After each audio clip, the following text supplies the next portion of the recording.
yourselves a big hand.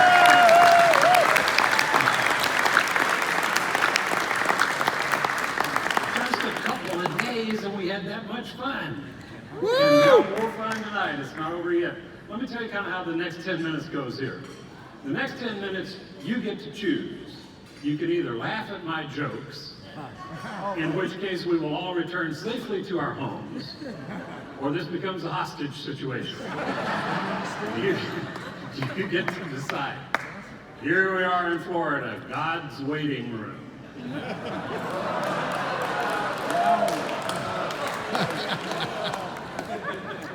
You know, my home state of Texas and Florida are a lot alike. We both have beaches, we have water, we have the same kind of weather. We have beaches, we have bushes, the family, we have bushes in both states. A lot of similarities. A lot of people are afraid to come to Texas because we have all the guns, you know?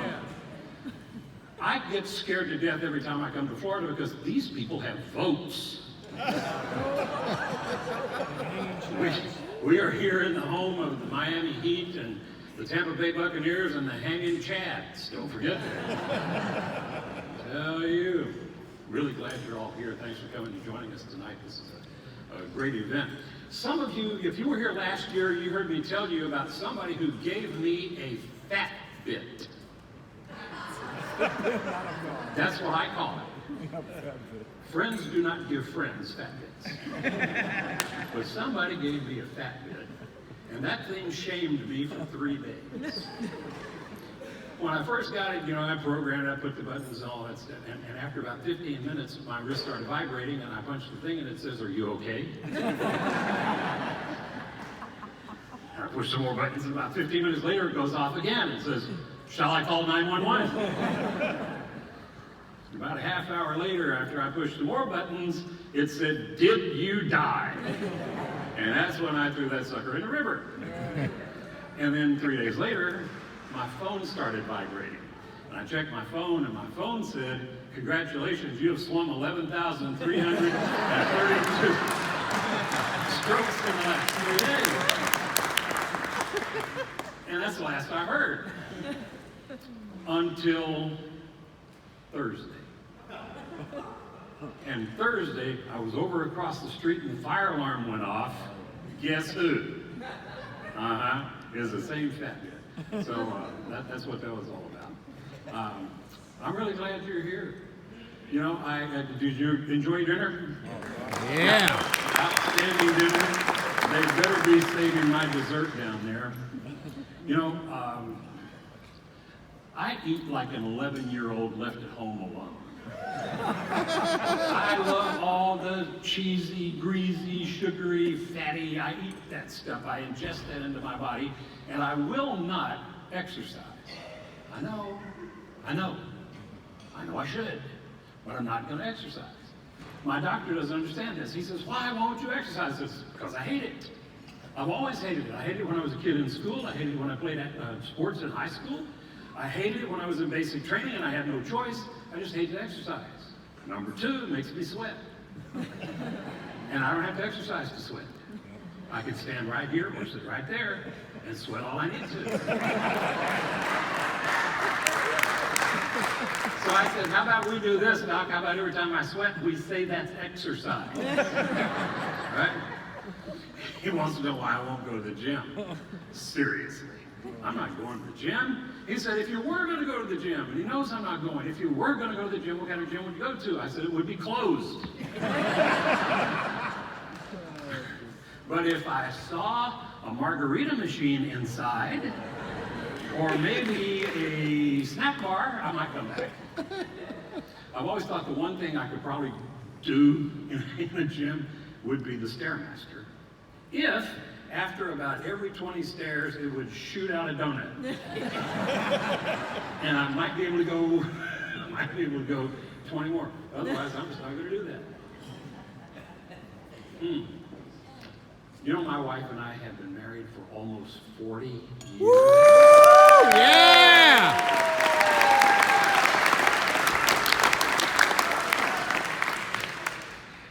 I don't think I stayed that long. She's been putting up with this act for 40 years. Can you imagine that? I love this woman. I would do anything in the world for this woman. Recently, she said she wanted to go out to dinner somewhere expensive. So I'm thinking we're going to the food court at the airport. But no, she wants to go somewhere expensive and romantic. So the first thing that means is that I have to put on decent clothes. That means long pants and a shirt with no words on it. That's her definition. So I know I got to do that, and we wound up in some dark little tiny French foo-foo spot. And we're sitting there, and I'm trying to read the menu. First of all, the place is so dark. Now, I don't carry a lighter anymore because I don't really go to concerts where they play Freebird anymore. So I'm not doing, but I did have some matches, and I was striking matches and holding them and trying to read the menu, right? And on one particular bright flash of phosphorus, I could see that they hadn't given me a menu in French, which is just as well because I can't read Francois. They'd given me the Pep Boys parts store parts list from next door, which was just as helpful to me because I don't read Francois. But still it burned me, you know what I'm saying? And so I slid that menu across to her and I said, I'm not doing this, we're out of here. So she ordered the crispy Duquois, and I ordered the brake fluid infused squares of upholstery,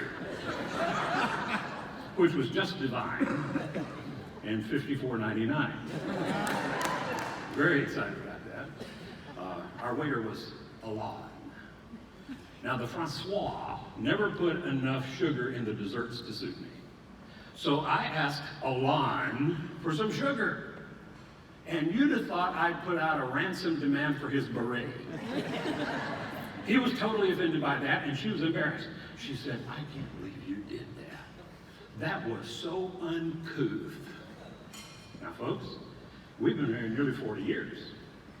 I'm from East Texas, and she knows if I've been uncouth once, there's probably some more uncouthitude coming. So she said, I think we should just go. So I said, Alain, bring the bill, we're gonna get out of here. And we did finally get to leave that place and went to the airport, to the food court, and had some chicken nuggets and fries, which is what I wanted to do in the first place.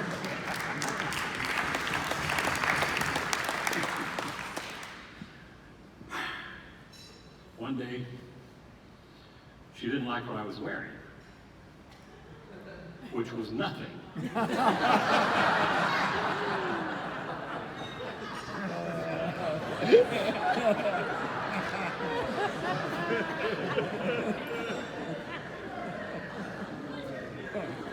And she said,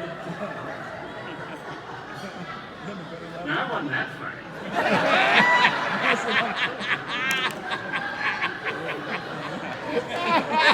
Maybe it was.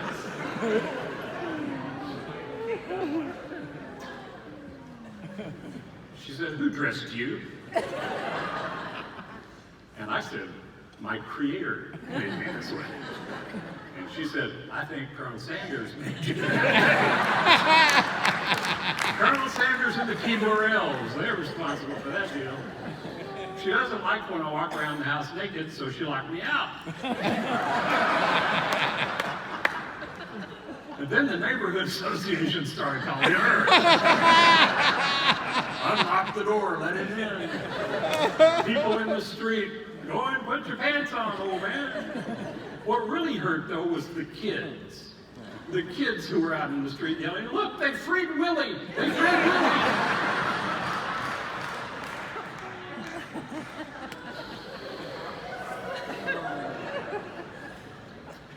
40 years. And we almost never even argue. And this is the truth. You can ask me, she'll tell you the truth. It's true. We don't fight.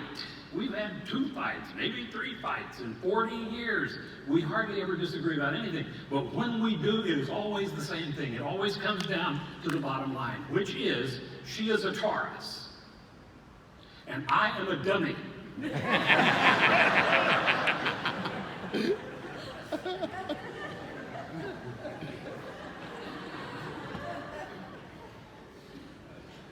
Do anything in the world for that woman. Let's try a little experiment here. Gentlemen, you just listen, okay? Women, how can you tell if your man is lying? He's talking. You hear that? You got that? Hear that? Well, his lips are moving, right? Most fine. Well, that's real cute, and they've been doing this for centuries. So guys, I'm here tonight to share some information with you about how to tell when your woman is lying. You can tell your woman's lying if you hear these 5 words. Oh, don't get me anything.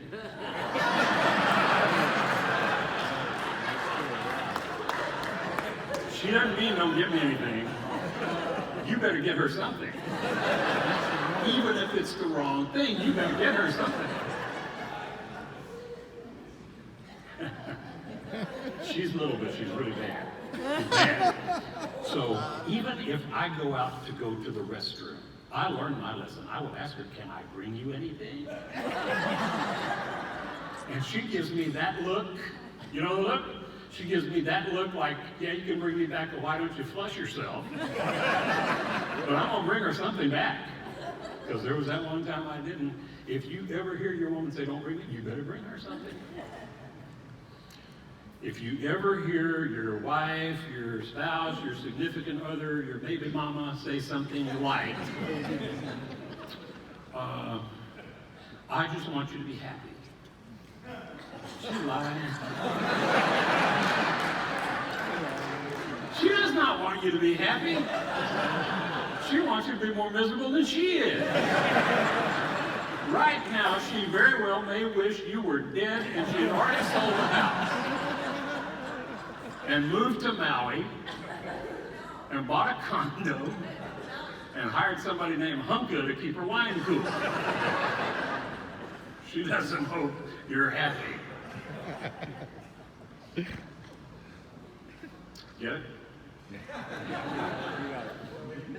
She doesn't hope you're happy. Let me see, there was one more. If you hear your wife say, I said I'm just fine. Let me tell you something, she is not just fine. And you are not just fine. And I'm not just fine. And Kanye, he's not just fine. Matthew McConaughey, he might be fine. But none of the rest of us are fine. And we're not going to be fine until we figure out what's not fine and make it fine. That's the way that deal goes down. Yes. So, let's see, what else has been going on? The doctor says, yeah, why won't you exercise? I said, I'm not going to exercise. I hate to exercise and make me sweat, and I already told you that. And so he wants to know, well, would you walk? I said, I'll walk. I walked in here. I'm going to walk out of here. And about every 6 months or so, I'm going to walk into Walmart, buy some bigger pants. What is the problem here with the exercise thing? I don't get all that. So that's kind of what's happening in my life. I do need to share one more thing with you before I go, though. And if I can remember what that is, this is just going to be a great night for everybody. I don't know if this happens to you, but when it happens to me, I think, oh, it's early onset. This is it. You know, it's all downhill from here. And it may very well may be, starting right now. But I really wanted to tell you one more story. Will you let me look at my notes and figure out what it was? Because I'm going to do that.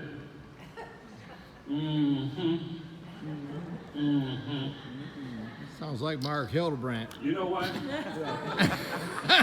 Just like you, every morning, I stick my head up out of my burrow and look around and see how horrible things were yesterday, and dear God, don't let them be that bad today, right? There's a lot of bad stuff going on in the world. There's a lot of weird people, and there's a lot of weird things that are happening today as well. And you think, can it go on like this? And does it get better or does it get worse? And all those things are going on. But here's what gives me hope. Here's what makes me think maybe we're going to be okay. Right now, I can get my phone and I can make an order for 2 McDonald's bacon, egg, and cheese biscuits delivered to me wherever I want them in less than an hour, if it's 2 o'clock in the morning, wherever I am. And that is what lets me know I think we're going to be okay.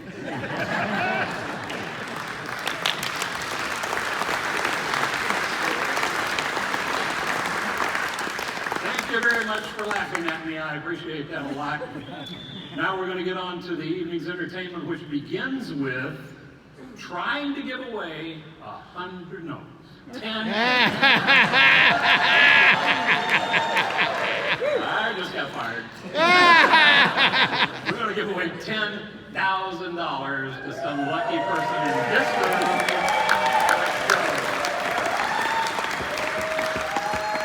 And to help me with the festivities, please welcome my favorite franchisee and the woman I love like you don't believe. This is Connie John. Woo!